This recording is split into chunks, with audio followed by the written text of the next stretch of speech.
akan ada satu peperangan besar di mana wanita-wanita non-muslim menjadi budak kaum muslimin, dan kemudian lahirlah anaknya menjadi anak yang merdeka. Saya ingin mengatakan bahwa budak manusia saja dia harus taat kepada tuannya, apalagi kita. Ketika kita mengatakan Allah sebagai Rabb kita katakan, ya Allah, Kau adalah pemilik diriku, aku adalah budakmu. Dan sebagai seorang budak kita nggak punya pilihan kecuali ikutin mau Tuhan kita. Maka kita dianggap, kita menyebut diri kita seorang muslim. Muslim. Ini pertanyaan benar ini. Oh, apa artinya Islam dari sisi bahasa dan dari sisi makna syariat? Islam. Voucher. Kalau voucher saya jawab boleh nggak? Saya dapat voucher sendiri. Tanpa saudara om juga. Kemana-mana ya? Apa makna Islam? Apa arti Islam?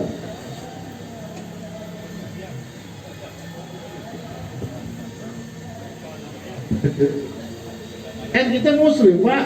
Emang pada mualaf kan enggak kan? Apa artinya Islam, Pak? Oh, iya.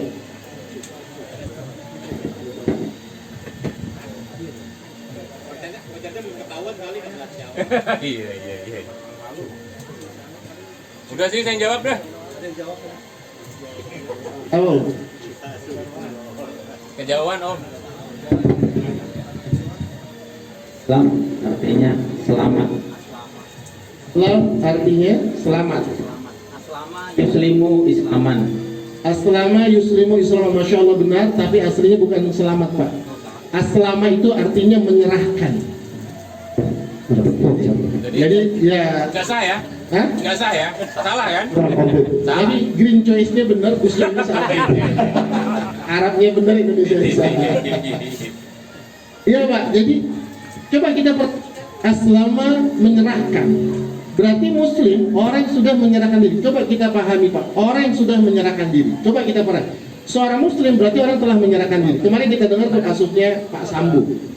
Bintang 3, Pak.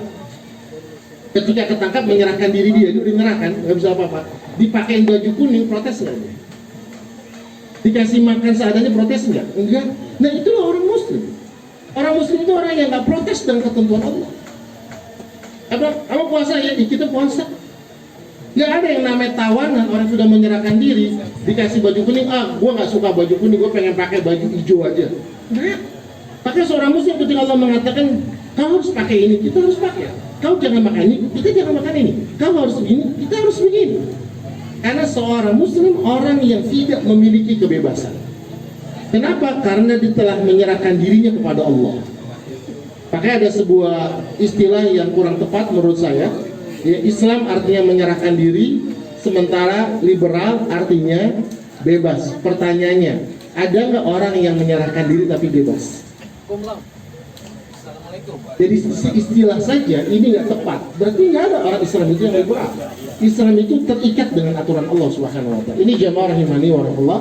Ya, makna Rabb berarti kita mengakui bahwa Allah sebagai pemilik kita. Sehingga juga makna Rabb artinya pengatur. Bapak Ibu yang Allah Subhanahu Wa Taala, ketika kita mengakui Allah sebagai Rabb, maka kita harus terima segala aturan Allah. Aturan Allah itu ada dua. Ada aturan yang sifatnya syariat, ada aturan yang sifatnya kauniyah. Kauniyah itu misalnya kita sakit, itu udah aturan Allah. Yang membuat kita sakit siapa, Pak? Allah. Nggak enak sakit. Saya pengen ngasih sebuah ilustrasi sama Bapak Ibu sekalian. Bapak Ibu pernah terkilir? Pernah terkilir kan? Terkilir. Ketika terkilir, yang kita lakukan, kita kemana, Pak? Ke tukang urut kan? Ke tukang urut. Kita diurut tuh sama tukang urut. Diurut. Haji Naim. Haji Naim mah ngurutnya sakit nggak? Enggak ya? Sakit juga ya? Waktu belum diurut sakit, pas diurut sakit tambah sakit nggak? Ketika tukang urut membuat kita sakit, selesai diurut, tukang urut kita gampar apa kita kasih uang? Kenapa disakiti tukang urut malah kita kasih uang? Karena kita yakin dengan ilmunya. Walaupun sakit akan bisa menyembuhkan kita, gitu kan? Loh, terus kenapa kita suka protes dengan takdir dari Allah? Apa kita pikir ilmu Allah itu lebih buruk dari ilmu tukang urut? Jangan taruh Allah di bawah tukang urut, Pak. Kalau kita mengakui Allah sebagai Rabb, harusnya kita terima segala aturan Allah. Kenapa kita percaya sama tukang urut tapi nggak percaya sama Allah? Kenapa kita ngeluh? Aduh saya sakit, aduh saya ketipu. Semua itu takdir Allah. Waktu tukang urut kita nggak pernah protes. Kenapa diurut jam begini sakit, jam begini? Oh enggak, pasrah kita dengan tukang urut. Karena kita yakin tukang urut punya ilmu. Jemaah rahimani wa rahimah. Inilah fitrah mengakui Allah sebagai Rabb. Fitrah mengakui Allah sebagai Rabb, maka kita terima aturan Allah Subhanahu. Kita terima takdir Allah. Makanya orang yang tahu bahwa dirinya adalah hamba Allah, maka kita lihat, Pak. Kita lihat ketika dapat musibah, orang yang nggak kenal Allah, orang yang kenal Allah, dia lebih sibuk mencurhati perbuatan Allah kepada manusia. Dia lebih sibuk mencurhati perbuatan Allah kepada manusia. Dia curhat kemana-mana. Dia pasang status. Dia bikin status di WhatsApp tentang musibah dia. Dia curhat sama manusia. Padahal yang membuat takdir itu terjadi siapa? Allah yang maha bijaksana. Dia curhat sama manusia yang zalim. Yang membuat takdir itu terjadi siapa? Allah yang maha mengetahui. Dia curhat sama manusia yang bodoh. Maka kata Imam Ibnu Qayyim, orang ini orang yang nggak kenal Allah. Siapa mereka? Orang yang suka mengeluhkan Allah kepada manusia. Tingkat di atasnya, yang lebih mengenal Allah, dia mengeluhkan perbuatan manusia kepada Allah. Dia dapat musibah, dia nggak cerita sama manusia. Tapi dia, ya Allah, si fulan menzalimi aku. Ya Allah, ya si fulan berbuat zalim kepadaku. Dia cuma ngadu kepada Allah atas perbuatan manusia. Ini lebih baik ketimbang yang mengadukan perbuatan manusia kepada Allah.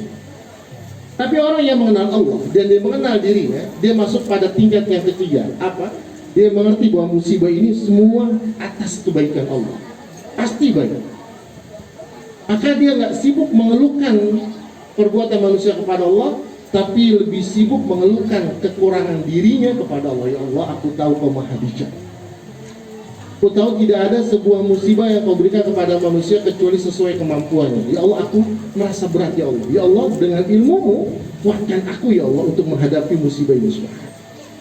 Inilah orang-orang yang mengakui Allah sebagai Rabb. Siapa orang yang mati orang Allah? Tentunya pengakuan ini ada konsekuensi. Konsekuensinya apa? Ya tentunya kita harus beribadah kepada Allah, dan Allah minta haknya diibadahi dengan dalil rububiyah. Ketika Allah berfirman dalam surat Al-Baqarah 21, ya ayuhan nas u'budu rabbakum. Wahai manusia, sembahlah Tuhan kalian. Kenapa? Alladzi khalaqakum. Karena Allah yang telah menciptakan kalian. Lihat jemaah. Allah minta kita beribadah kepada Allah. Allah ngingetin Allah yang kasih nikmat buat kita. Mohon maaf, saya tanya sama ibu-ibu. Tunjuk tangan aja Bu. Yang semalam tidur jam 10 siapa Bu? Yang semalam tidur jam 11 siapa Bu? Yang semalam tidur jam 9 siapa Bu? Yang semalam gak tidur siapa Bu? Saya pengen tahu aja, Bapak siapa Pak? Yang tidur jam 11 ada Bu? Tunjuk tangan aja, saya pengen tahu aja. Gak ada. Saya tanya Bapak, Pak yang tidur jam 10 siapa Pak? Tidur jam 11, tidur jam 12. Baik, mohon maaf Bapak semua bohong. Ada yang tahu. Kalau Bapak tahu jam 12 berarti Bapak belum tidur. Persiapan. Persiapan belum tidur. Nggak, saya ingin mengatakan bahwa ternyata masalah tidur saja kita nggak bisa ngatur diri kita. Tidur itu nikmat dari Allah. Kita nggak bisa menidurkan diri kita.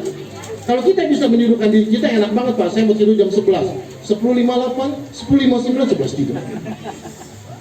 Maka kita alhamdulillahilladzi ahyana ba'da ma amatana. Pak, ternyata tahu kita nikmat Allah itu yang kecil aja membuat kita bisa tidur. Apa yang terjadi kalau kita nggak bisa tidur 5 hari? Allah nggak minta apa-apa, bangun sholat subuh doang. Nanti kita akan disajikan makanan dari Easy Farm and Resto. Saya baca reviewnya di Google, itu makanannya enak. Yang jadi signature apa Bu Cor? Gurame bakar. Gurame bakar. Saya tanya nanti, yang membuat gurame bakar enak, sambelnya, gurame bakarnya, apa sayur asamnya Pak? Lidahnya. Lidah itu. Allah kasih kita sehat Bu. Nanti gurame bakar dikasih sambal, tapi kita lagi panas dalam. tenggorokan kering, bibir pecah-pecah dan susah buang air besar. Itu gurame enak nggak? Oh, nggak enak. Kita yang kita puji siapa? Mantap ini gurame kita. Oh Allah. Ini pemandangannya hijau sekarang. Yang membuat pemandangan ini indah apa? Allah. Ternyata semua kebaikan itu dari Allah. Nah, harusnya kita jaga fitrah ini buat anak-anak kita. Anak-anak kita jaga agar fitrah mereka nggak rusak. Kita bilang sama anak kita lagi jalan, nak, masya Allah, nah, ya Allah ciptakan ini, nah, masya Allah, ya Allah. Inilah harusnya yang membuat kita beribadah kepada Allah. Coba perhatikan ketika Allah mengatakan, Inna a'tayna kal kautsar. Sungguh aku memberikan kepadamu nikmat yang besar. Allah sebagai Rabb pemberi nikmat. Ketika Allah ingatkan kita, apa kata Allah? Fasholli, salat dong. Kamu dikasih nikmat. Wali rabbika dan sembelih. Nah, ini jamaah rahimani wa Allah. Jadi konsekuensi mengakui Allah sebagai Rabb adalah beribadah kepada Allah Subhanahu wa taala. Dan insya Allah kalau kita istiqomah di atas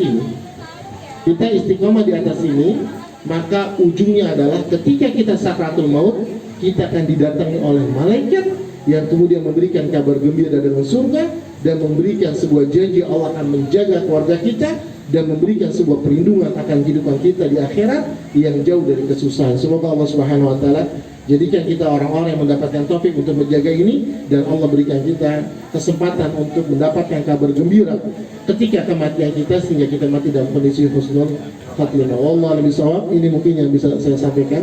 Yang sedikit ini yang sederhana, mudah-mudahan bermanfaat. Wassallallahu ala nabiyina Muhammadin wa ala alihi wasallam wa akhiru da'wana alhamdulillahi rabbil alamin. Mungkin Ustaz kita tunggu ada pertanyaan. Kita buka pertanyaan. Mungkin om dan tante yang mungkin ada pertanyaan.